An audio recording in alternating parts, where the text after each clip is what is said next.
Minhas invenções.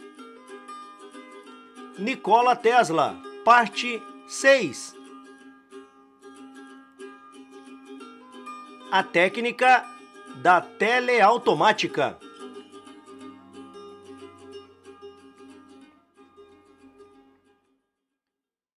Nenhum assunto a que me tenha dedicado exigiu tanta concentração mental e forçou tanto as fibras do meu cérebro como os sistemas que têm o transmissor amplificador como fundamento.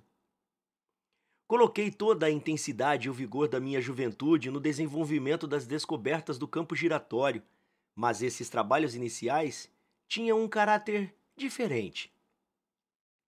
Embora exigissem tudo de mim, não envolviam esse discernimento aguçado, exaustivo, que foi necessário para superar os diversos problemas da transmissão sem fio. Apesar de minha resistência física na época, os nervos exaustos, por fim, se rebelaram e sofri um profundo colapso no exato momento em que a conclusão desta longa e difícil tarefa estava quase à vista. Sem dúvida, mais tarde, eu pagaria um preço ainda maior. Provavelmente, a minha carreira seria encerrada prematuramente se a providência não me tivesse dotado de um dispositivo de segurança que parecia aperfeiçoar-se com o passar dos anos e entrava em operação infalível sempre que as minhas forças se esgotavam. Enquanto ele funcionar, estarei a salvo dos perigos decorrentes do excesso de trabalho que ameaçam os outros inventores. E, aliás, não preciso das férias, que são indispensáveis à maioria das pessoas. Quando estou exausto, eu simplesmente faço como os negros, que naturalmente caem no sono enquanto os brancos se aborrecem. Mas no meu caso, quero levantar a seguinte teoria. Com o tempo, o corpo provavelmente acumula uma quantidade definida de um agente tóxico e eu caio num estado quase letárgico que dura exatamente meia hora. Ao despertar, tenho a sensação de que os acontecimentos imediatamente anteriores ocorreram muito tempo atrás. E se tento dar continuidade à linha de pensamento interrompida, sinto uma autêntica náusea. Involuntariamente me volto então para as outras ideias e me surpreendo com a agilidade mental e a facilidade com que supero os obstáculos que antes me pareciam intransponíveis. Depois de semanas ou meses, minha paixão pela invenção, temporariamente abandonada, volta. E, invariavelmente, encontro respostas para todas as questões difíceis, sem quase nenhum esforço. A este respeito, vou contar uma experiência extraordinária que pode ser de interesse para os estudiosos de psicologia. Bem, eu produzira um fenômeno notável com meu transmissor ligado à Terra e estava tentando certificar-me de seu verdadeiro significado em relação às correntes propagadas através dela. Parecia ser um empreendimento impossível e por mais de um ano trabalhei sem cessar, mas em vão.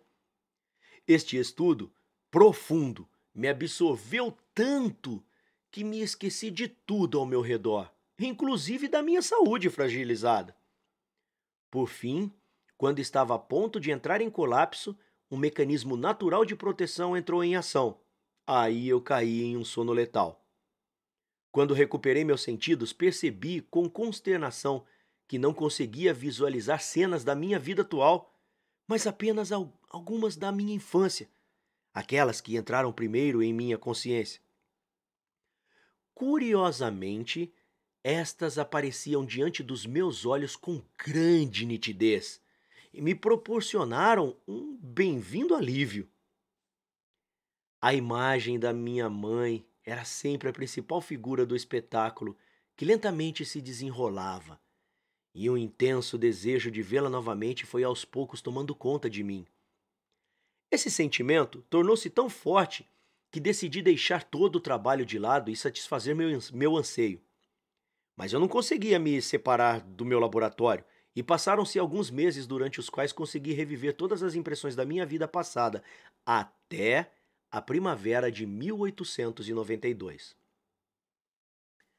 Na visão seguinte, que surgiu da névoa do esquecimento, vi-me no Hotel de la Paix, em Paris, acabando de acordar de um daqueles estranhos sortilégios dormitivos, causado pelo esforço prolongado do cérebro. Imaginem a dor e a aflição que senti quando me lembrei de repente que naquele mesmo momento me foi entregue um comunicado com a triste notícia de que a minha mãe estava morrendo. Lembro-me como fiz a longa viagem de volta sem uma hora de descanso e de como ela faleceu após semanas de agonia. Era especialmente notável que durante todo esse período de memória parcialmente obliterada, eu tivesse totalmente desperto para tudo que dissesse respeito ao assunto da minha pesquisa. Conseguia lembrar-me dos menores detalhes e das mais insignificantes observações em minhas experiências, e até mesmo recitar páginas de textos e fórmulas matemáticas complexas.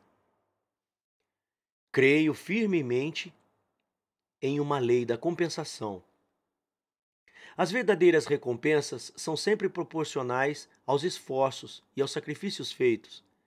Esta é uma das razões pelas quais tenho certeza de que todas as minhas invenções, o transmissor amplificador, vai ser o mais importante e valioso para gerações futuras.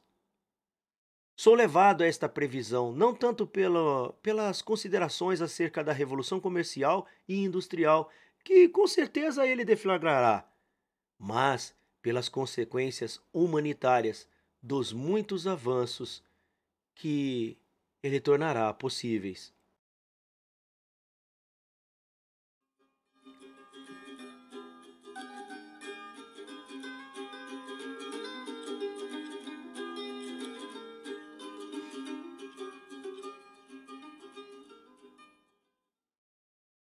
Considerações de mera utilidade contam pouco em comparação com os outros benefícios para o progresso da civilização. Enfrentamos enormes problemas que não podem ser confrontados nem resolvidos pensando apenas no nosso bem-estar. Não importa quão exaustivamente. Ao contrário, o progresso nessa direção é alcançado com riscos e perigos, não menos ameaçadores. Perdão. Ai. Não menos ameaçadores do que os que têm origem na carência e no sofrimento. Se conseguíssemos liberar a energia dos átomos ou descobrir outro jeito para desenvolver energia barata e ilimitada em qualquer ponto do globo, esse progresso, antes de ser uma bênção, poderia ser um desastre para a humanidade, dando origem à discórdia e à anarquia, o que, em última instância, resultaria na queda da odiosa tirania. O maior proveito virá das melhorias técnicas que contribuam para a unificação e a harmonia, e o meu transmissor sem fio se aplica a isso de uma forma extraordinária. Com ele, a voz e a imagem humanas serão reproduzidas em toda parte, e fábricas utilizarão energias de quedas d'água localizadas a milhares de quilômetros. Máquinas aéreas serão lançadas ao redor da Terra sem interrupção, e a energia solar será utilizada para criar lagos e rios para fins motores, e desertos áridos serão transformados em terra fértil. Sua apresentação para fins telegráficos, telefônicos e outros semelhantes vai automaticamente reduzir a estática e todas as outras interferências que hoje impõem limites estreitos para a aplicação de transmissão sem fio. Este é um tema oportuno, sobre o qual vale dizer algumas palavras. Na última década, muita gente reivindicou com arrogância ter conseguido livrar-se desse obstáculo.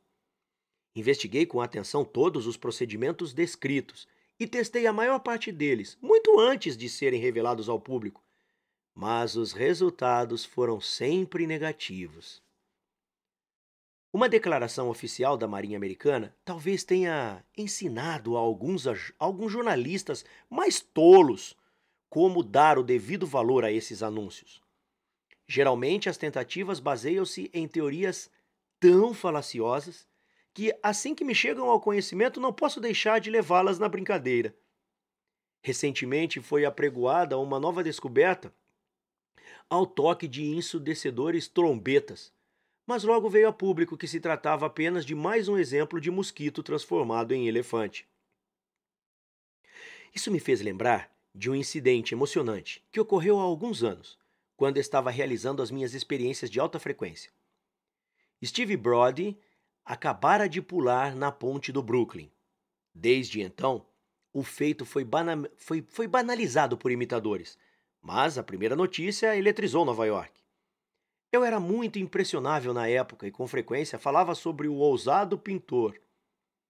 Certa tarde, senti a necessidade de me refrescar e entrei numa das 30.000 instituições populares desta grande cidade, aonde se servia uma deliciosa bebida a 12%, que hoje só pode ser consumida viajando aos pobres e devastados países da Europa. Os clientes eram muitos e não especialmente distintos, e discutia-se uma questão que me deu uma admirável oportunidade de fazer o seguinte comentário descuidado. Foi isso que eu disse quando eu pulei da ponte. Ah, assim que eu pronunciei aquelas palavras, senti-me como o companheiro Timoteus no poema de Schiller. De imediato criou um pandemônio e uma dúzia de vozes gritou: É o Brody! É o Brody! Joguei uma moeda no balcão e disparei para a saída, mas a multidão veio ao meu encalço aos berros: Pare, Steve! Pare, Steve! Ai, que deve ter sido mal interpretados, pois várias pessoas tentaram me segurar enquanto corria freneticamente na direção do meu porto de refúgio. Em disparada pelos quarteirões, felizmente consegui, por uma escada de incêndio, chegar ao laboratório, onde tirei o casaco, disfarcei-me de ferreiro e comecei a forjar. Mas essas precauções revelaram-se desnecessárias, pois havia despistado meus perseguidores. Durante muitos anos à noite, quando a imaginação transforma em espectros os problemas triviais do dia, muitas vezes matutava ao me deitar. Qual teria sido o meu destino se a multidão tivesse me pegado e descoberto que eu não era o Steve Brody?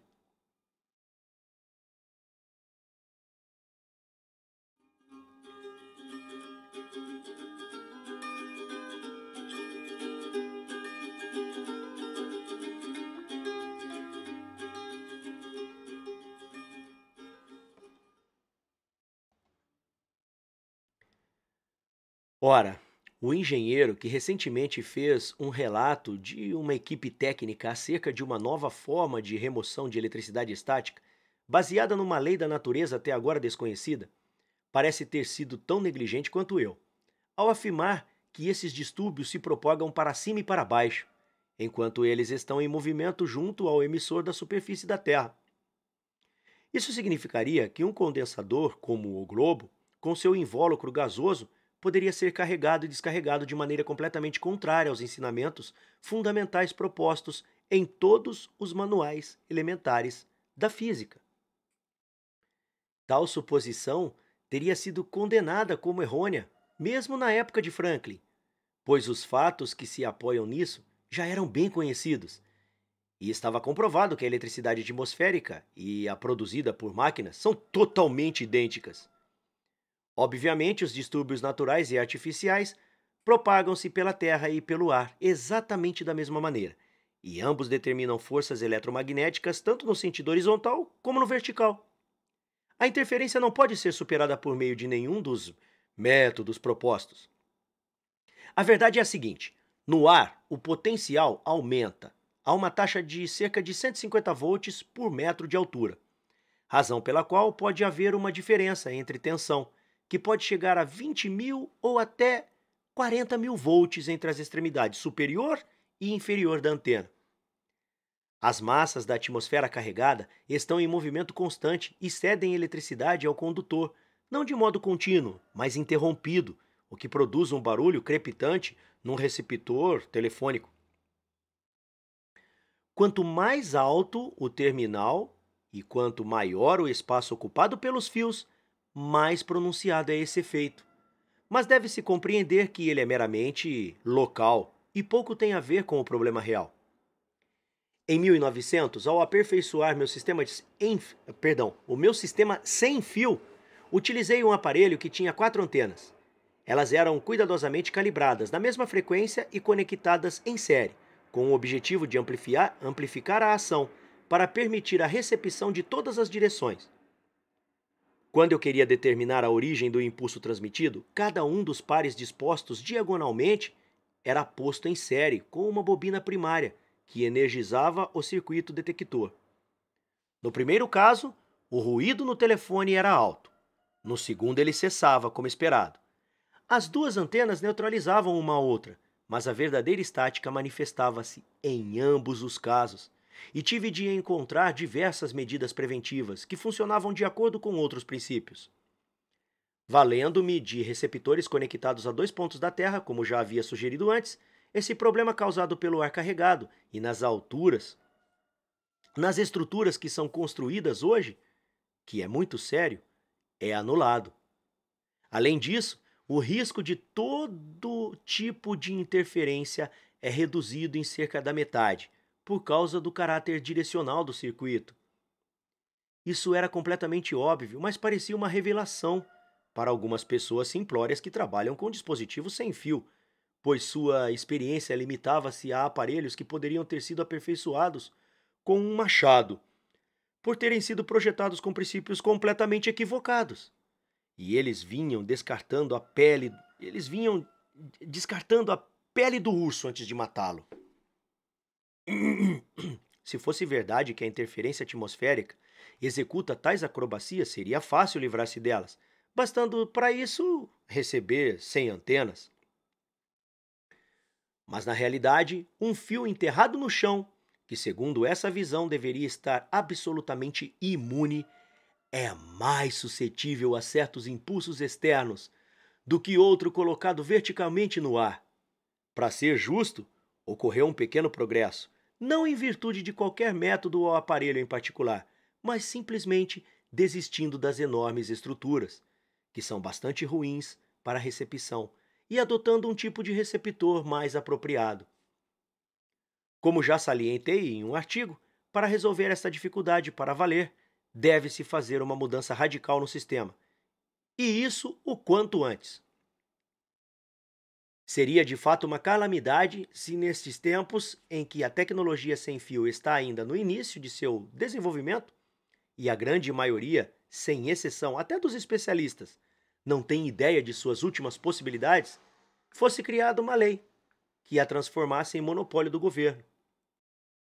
Isso foi proposto algumas semanas atrás pelo secretário Daniels, e sem dúvida esse distinto senhor fez esse apelo no Senado e na Câmara com sincera convicção. Mas os fatos mostram, de modo inequívoco e universal, que os melhores resultados são sempre obtidos pela sadia competição comercial. Há, porém, razões excepcionais para que se dê a transmissão sem fio, a máxima liberdade de desenvolvimento. Em primeiro lugar, ela oferece perspectivas incomensuravelmente maiores e mais vitais ao aperfeiçoamento da vida humana do que qualquer outra invenção ou descoberta na história da humanidade. No entanto, deve-se compreender que essa maravilhosa técnica foi toda ela desenvolvida na América e pode ser chamada de americana, com mais justiça e propriedade do que o telefone, a lâmpada incandescente ou o avião.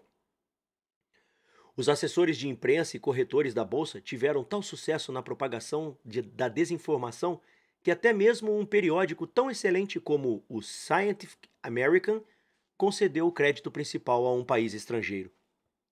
Os alemães, é claro, deram-nos as ondas de Hertz, e os especialistas russos, ingleses, franceses e italianos logo passaram a usá-las para fins de transmissão de sinais. Era uma aplicação óbvia do novo agente, realizada com a velha bobina de indução, clássica e sem aperfeiçoamentos, pouco mais do que outro tipo de heliografia. O raio de transmissão era muito limitado, o resultado obtido de pouco valor e as oscilações de Hertz, como meio de transmitir informação, podiam ser substituídas com vantagens por ondas sonoras, algo que defendia em 1891. Além disso, Todas essas tentativas foram feitas 3 anos depois que os princípios fundamentais do sistema sem fio, hoje universalmente utilizados, e seus potentes recursos foram claramente descritos e desenvolvidos nos Estados Unidos. Hoje não permanece nenhum vestígio desses aparelhos e métodos hertzianos. Avançou-se na direção exatamente oposta, e o que foi feito é o produto de cérebros e esforços de cidadãos deste país.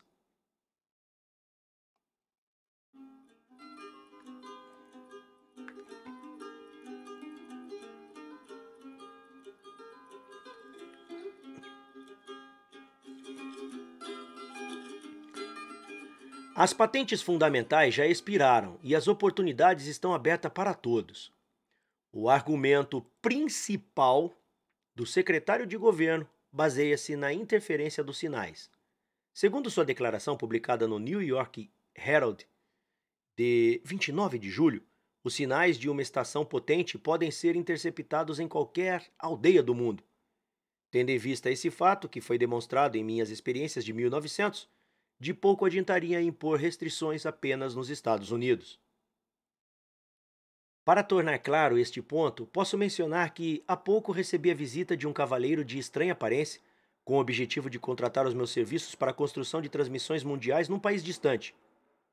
Não temos dinheiro, disse ele, mas ouro em abundância e lhe daremos uma generosa porção.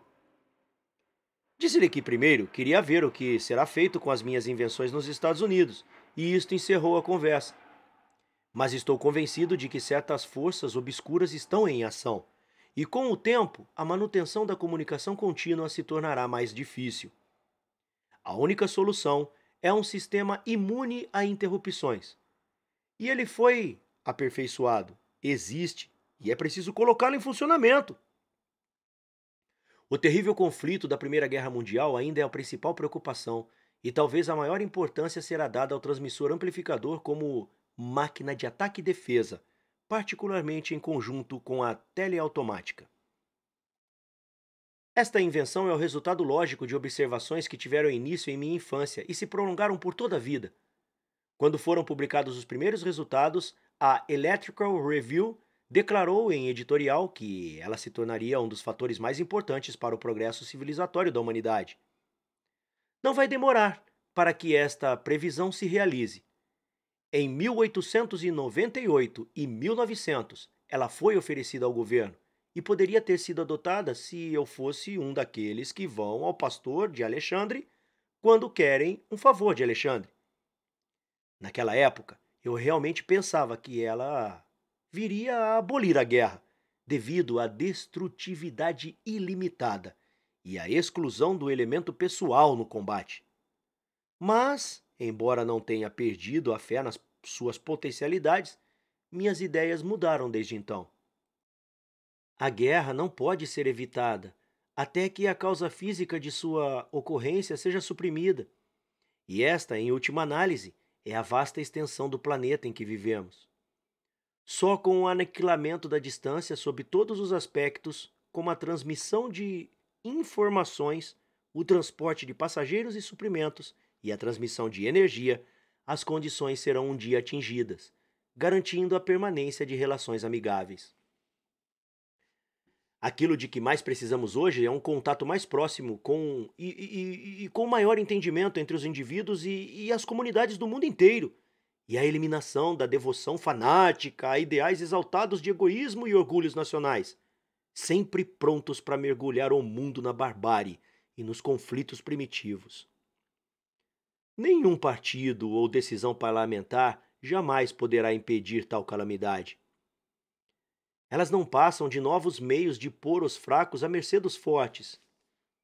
Exprimi minhas ideias a este respeito 14 anos atrás, quando uma associação de alguns governos, uma espécie de Santa Aliança, foi defendida pelo falecido Andrew Carnegie, que pôde com justiça ser considerado o pai da ideia, tendo dado a ela mais publicidade e força do que ninguém antes dos esforços do presidente. Embora seja inegável que tais aspectos possam ser de grande proveito para alguns povos menos afortunados, eles não podem alcançar o principal objetivo perseguido. A paz só pode vir como consequência natural da educação universal e da mistura de raças, e ainda estamos longe dessa feliz realização, porque poucos de fato hão de admitir a realidade que Deus criou o homem à sua imagem e por isso todos os homens da terra são iguais.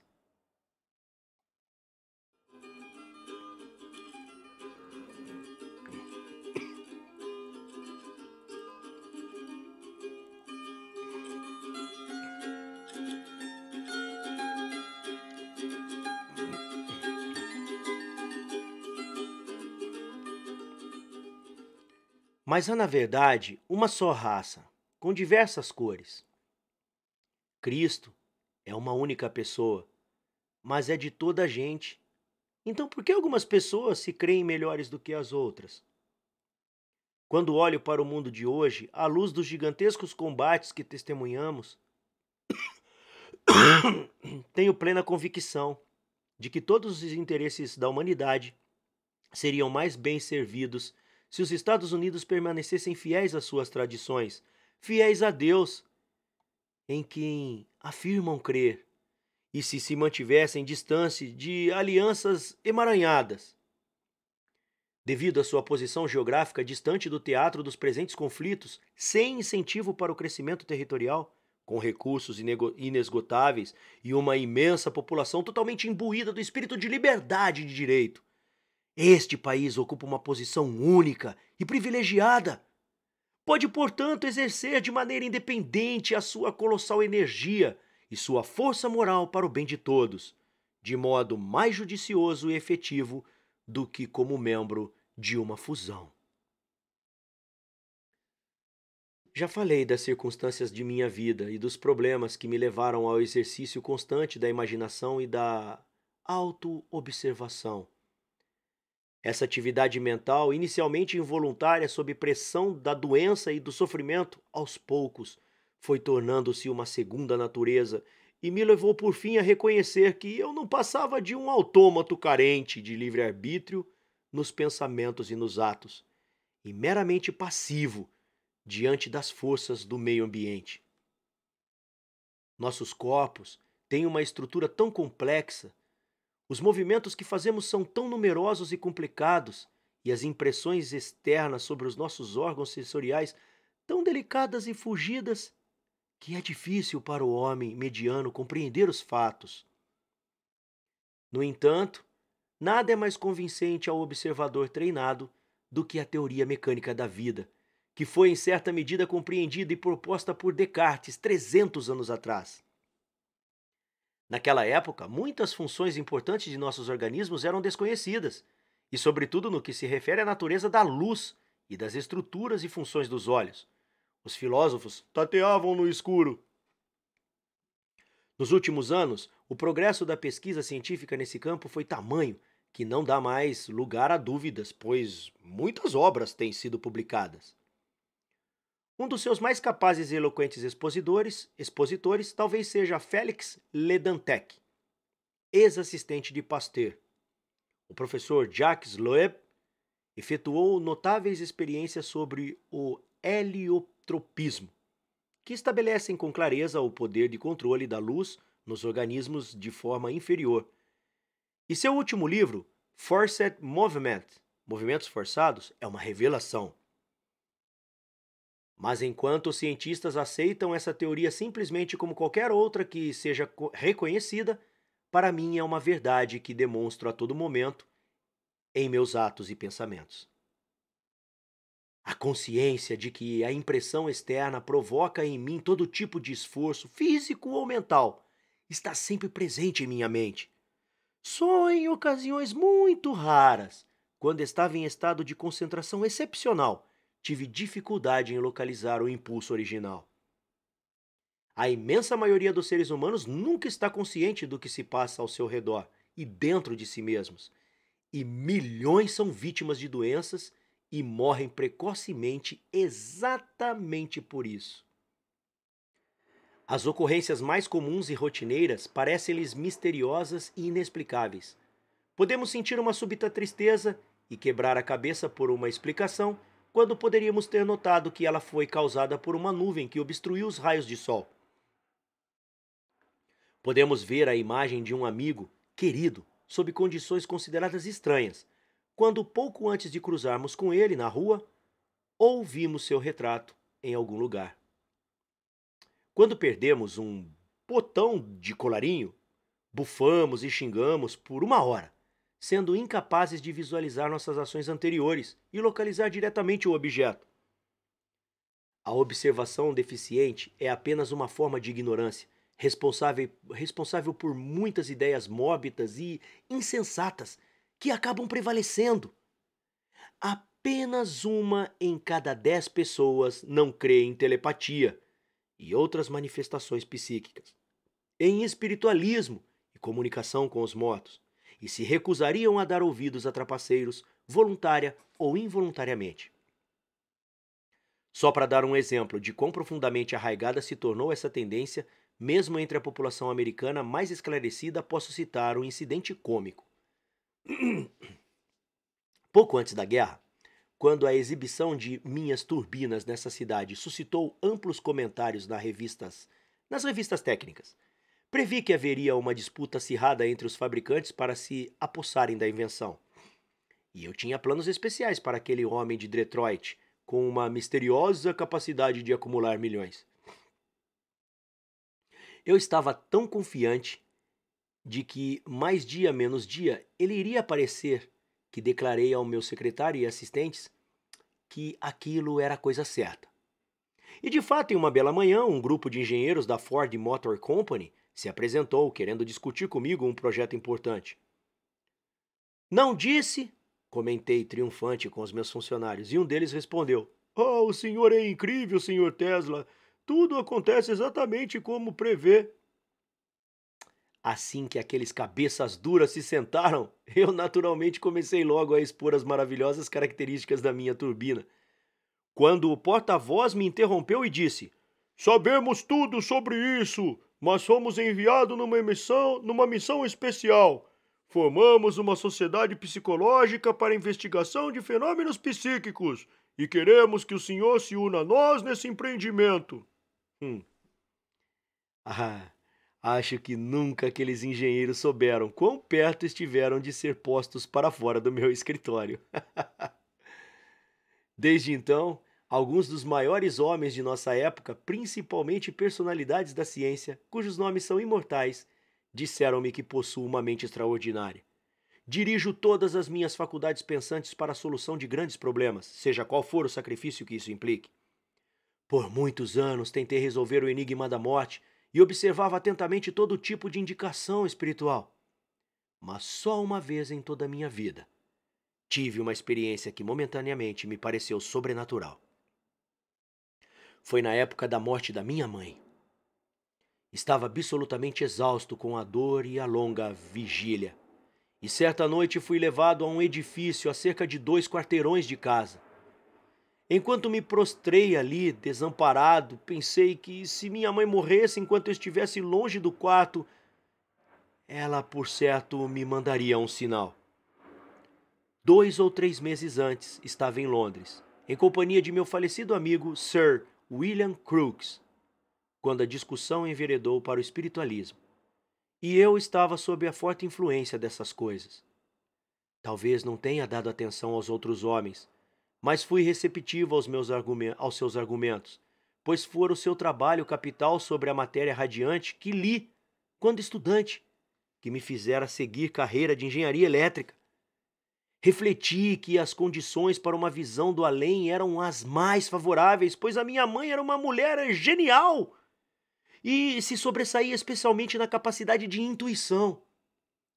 Durante toda a noite, todas as fibras do meu cérebro estavam tensas de expectativa, mas nada aconteceu até de manhãzinha quando caí no sono, ou talvez tenha desmaiado, e vi uma nuvem branca que carregava figuras angélicas de maravilhosa beleza, uma das quais me fitou e aos poucos foi assumindo a tão amada figura da minha mãe.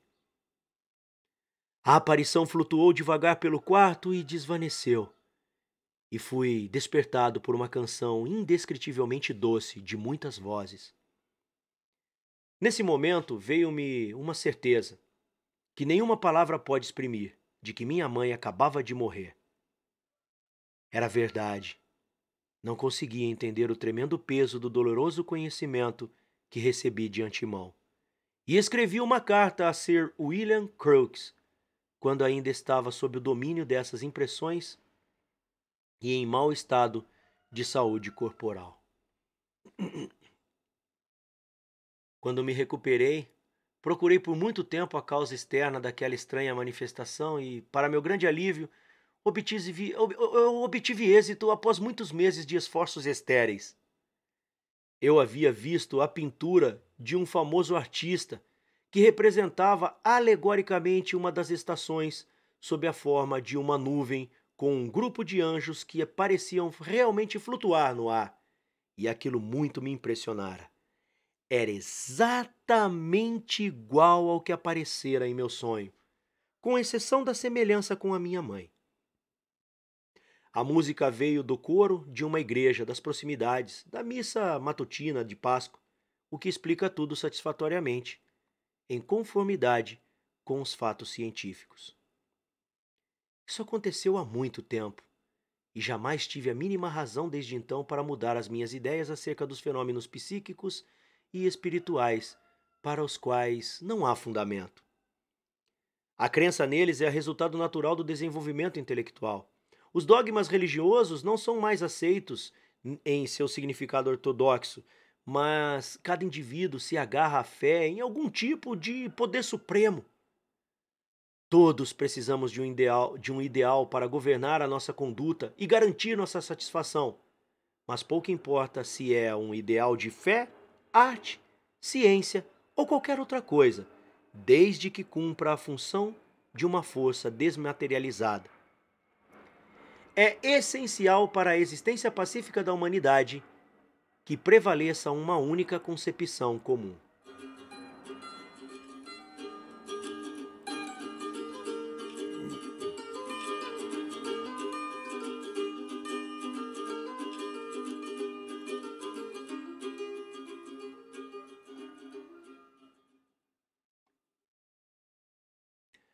Ao não conseguir nenhuma prova em favor dos argumentos dos psicólogos e dos espíritas, provei de modo totalmente satisfatório para mim mesmo o automatismo da vida, não só por meio de observações contínuas de ações individuais, mas de maneira ainda mais conclusiva, por meio de certas generalizações. Isso me conduziu a uma descoberta que considero da maior importância para a sociedade humana, e da qual tratarei agora. Tive a primeira suspeita dessa espantosa verdade quando ainda era muito jovem, mas por muitos anos interpretei o que notava como meras coincidências. Por exemplo, toda vez que eu mesmo ou uma pessoa a quem estava apegado ou uma coisa a que me dedicava era atingido pelos outros de determinada maneira, que pode ser popularmente caracterizada como a mais injusta e imaginável, eu sofria uma singular e indefinível dor, na falta do melhor termo, que qualifiquei de cósmica, e pouco tempo depois, invariavelmente, aqueles que a infligiam acabavam se dando mal. Depois de muitos casos como esse, confiei aquilo a vários amigos, que tiveram a oportunidade de se convencer da teoria, que aos poucos fui formulando, e que pode ser resumida nas seguintes palavras: nossos corpos são constituídos de forma semelhante e estão expostos às mesmas forças externas. Isso resulta na semelhança de respostas e na concordância das atividades gerais, em que se baseiam todas as nossas normas e leis, sociais ou não. Somos autômatos completamente controlados pelas forças do ambiente, sendo arremessados de um lado para o outro, como rolhas de cortiça na superfície da água. Mas os resultados dos impulsos externos são mal interpretados como livre-arbítrio. Os movimentos e as outras ações que executamos estão sempre ligados à preservação da vida, E embora aparente ser completamente independentes uns dos outros, estamos ligados por laços invisíveis. Enquanto o organismo está perfeitamente em ordem, responde com precisão aos agentes que o estimulam. Mas a partir do momento em que há algum desacerto em algum indivíduo, esse poder de autopreservação é prejudicado. Todos compreendem, é claro, que se nos tornamos surdos, se nossos olhos se debilitarem, se ferirmos os membros, diminui a probabilidade de uma vida prolongada. Mas isso também vale, e talvez ainda mais, para certos defeitos do cérebro, que retiram do autônomo, em maior ou menor medida, essa qualidade vital e o precipitam na destruição. Um ser muito sensível ao observador, com seu mecanismo altamente desenvolvido, intacto e agindo com precisão segundo as condições mutáveis do ambiente, é dotado de um sentido mecânico transcendente, que lhe permite escapar de perigos sutis demais para serem diretamente percebidos. Quando ele entra em contato com outros seres cujos órgãos de controle sejam radicalmente defeituosos, esse sentido se faz valer e ele sente a dor cósmica. A verdade disso foi corroborada centenas de vezes, e convido outros estudiosos da natureza a dedicar sua atenção a este assunto, na crença de que, por meio de um esforço sistemático combinado, possam ser alcançados resultados de incalculável valor para o mundo. A ideia de construir um autômato para confirmar a minha teoria me ocorreu cedo, mas só dei início aos trabalhos ativos em 1883, quando comecei as minhas investigações sobre a transmissão sem fio. Nos 2 ou 3 anos seguintes, construí numerosos mecanismos automáticos para serem controlados à distância e os expus aos que visitavam meu laboratório. Em 1896, porém, projetei uma máquina completa, capaz de realizar inúmeras operações. Mas a consumação dos meus esforços foi postergada até o fim de 1897. Essa máquina foi exemplificada e descrita em meu artigo para a revista Century de junho de 1900 e outros periódicos da época, e quando foi exibida pela primeira vez no início de 1898, causou a maior sensação do que qualquer outra das minhas invenções. Em novembro de 1898, obtive uma patente básica para a nova técnica, mas só depois que o examinador-chefe veio de Nova York e observou o desempenho dela, pois o que eu afirmava parecia incrível. Lembrou-me de que mais tarde, quando visitei um alto funcionário em Washington para oferecer-lhe a invenção ao governo, ele caiu na gargalhada quando lhe disse que o que tinha realizado. Na época, ninguém pensou que houvesse a mínima perspectiva de aperfeiçoar um dispositivo daquele tipo. E, infelizmente, naquela patente, segundo o conselho dos meus advogados, indiquei que o controle era realizado por meio de um único circuito e um tipo conhecido de detector, porque ainda não havia garantido a proteção para os meus métodos e aparelhos de individualização. Na verdade, minhas embarcações eram controladas pela ação conjunta de diversos circuitos, e qualquer tipo de interferência estava excluído. De um modo mais geral, usei circuitos receptores em forma de laços, inclusive condensadores, pois as descargas de meu transmissor eram de alta tensão, ionizavam o ar no laboratório, e assim mesmo uma minúscula antena extrairia eletricidade da atmosfera circundante durante horas. Só para dar uma ideia, descobri, por exemplo, que um bulbo de 30 centímetros de diâmetro, muito rarefeito e com um fio curto conectado a um único terminal, produziria até 1000 raios antes que toda a carga de ar do laboratório fosse neutralizada. O receptor em forma de laço não era sensível a tal perturbação, e é curioso notar que ele vem se tornando popular atualmente. Na realidade, ele coleta muito menos energia do que as antenas ou o fio longo ligado à Terra, mas também acaba com vários defeitos inerentes aos atuais aparelhos sem fio. Ao demonstrar a minha invenção diante do público, pedi aos visitantes que fizessem perguntas, por mais complexas que fossem, e o autômato lhes responderia por sinais, no caso eu. Isso era considerado mágica na época, mas era extremamente simples, pois era eu mesmo que dava as respostas por meu aparelho. Na mesma época, foi construído também um grande barco teleautomático, do qual foi exibida uma fotografia no número de outubro de 1919, do Electro Experimenter. Era controlado por laços, tendo vários giros situados no casco, que foi constituído para ser completamente estanque e capaz de submergir. O aparelho era semelhante ao que foi usado no primeiro, com exceção de certos recursos especiais que introduzi, como por exemplo, lâmpadas incandescentes que forneciam provas visíveis do funcionamento correto da máquina. Esses autômatos, controlados dentro do campo visual do operador, porém, foram os primeiros passos, um tanto rudimentares, na evolução da técnica da tela automática, tal como a concebi. O próximo passo, lógico, seriam os mecanismos automáticos, situados além dos limites da visão e às grandes distâncias dos centros de controle. E desde então tenho defendido sua utilização como instrumentos de guerra, no lugar das armas de fogo. Hoje a importância disso parece ser reconhecida, a julgar por ocasionais notícias na imprensa acerca de façanhas consideradas extraordinárias, mas não tem o mérito da novidade. De maneira imperfeita, é viável, como as atuais usinas de transmissão sem fio. Lançar um avião, mantê-lo em curso aproximado e preciso e executar algumas operações à distância de muitas centenas de quilômetros.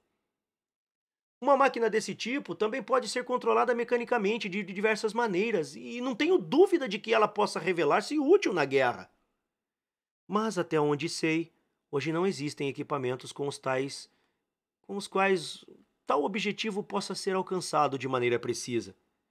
Dediquei anos de estudo a esta questão e desenvolvi recursos que possibilitaram a realização desta maravilha e de outras ainda maiores. Como declarei anteriormente, quando era estudante na faculdade, concebi uma máquina voadora bem diferente das atuais. O princípio subjacente era sólido, mas não podia ser posto em prática por falta de um agente motor de atividade suficientemente grande. Nos últimos anos resolvi esse problema com sucesso, e agora estou projetando uma máquina aérea, sem planos de sustentação.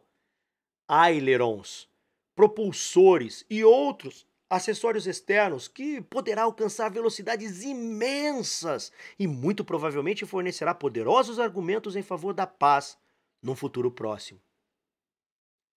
Tal máquina, sustentada e propelida inteiramente por reações, é mostrada numa das páginas da minha conferência.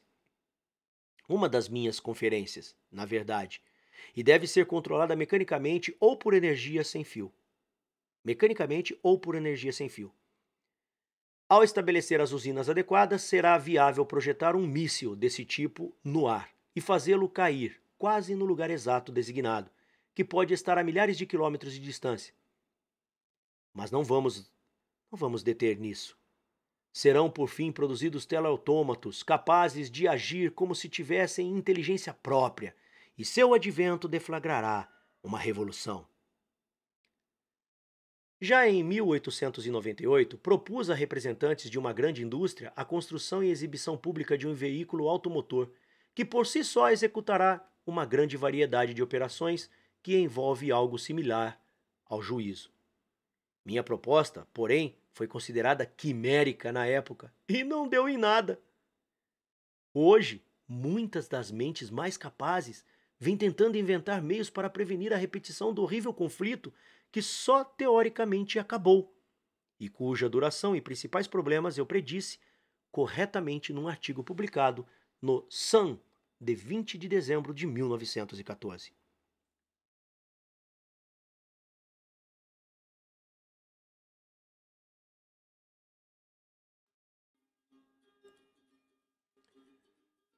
A liga proposta não é uma solução, mas ao contrário, na opinião de muitos homens competentes, pode provocar resultados exatamente opostos aos esperados. É especificamente lamentável que uma política punitiva tenha sido adotada ao definir os termos da paz, pois aqui, há alguns anos, as nações poderão combater sem exércitos, navios ou armas de fogo, com armamentos muito mais terríveis, para cuja ação destrutiva e alcance praticamente não há limites. Qualquer cidade, a qualquer distância do inimigo, poderá ser destruída por ele, e nenhum poder do mundo será capaz de impedi-lo de fazer isso. Se quisermos evitar uma calamidade iminente e um estado de coisas que pode transformar o globo no inferno, devemos impulsionar o desenvolvimento de máquinas voadoras e da transmissão de energia sem fio imediatamente e com toda a potência e os recursos desta nação.